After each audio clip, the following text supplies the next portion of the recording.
Where are you going to invest in the Nordics? What segments, locations? I would go for offices in secondary locations in Stockholm, or value-add core plus kind of properties, because I think the yield will rebound there when the financing market improves over time.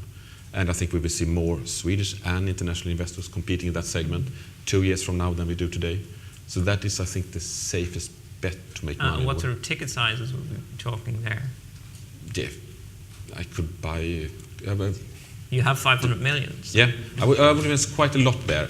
I wouldn't buy them in one or two properties. I would spread them out on a handful of properties. And then I would probably look at also in Copenhagen for opportunities there. Okay. Anders? Yeah, I would go with Thomas. I said to Thomas before, say that you will finance with exactly. PBB. First, I could invest $1 billion. Say it. Yes. I think we hold hands, Thomas and I, and do these investments. I like it. Yes.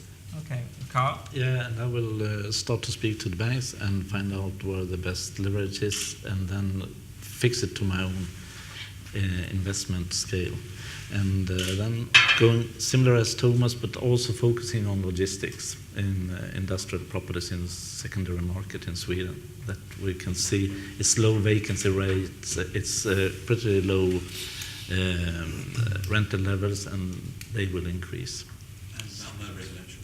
Residential, of course, but that is... It's just a tower that can take 20% of your investment volume. Ari? Speaking of logistics that are sort of based on consumer demand and consumer product distribution, one.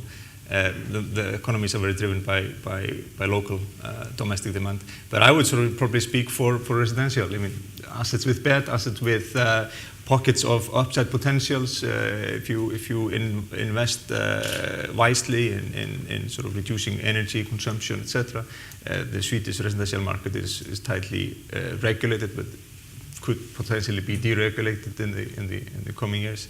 And there are sort of rental uplift potentials by simply investing wisely in the underinvested assets. But it's management intensive, but these are sort of currently well balanced cash flows, and that can relatively easily be improved. Okay. And the yields might not have sort of compressed as aggressively as in the core market. So I would speak for that. If you're a cross-border investor, would you then, if you were going to look at residential, you'd be looking for a good local partner on the ground? Absolutely. Absolutely.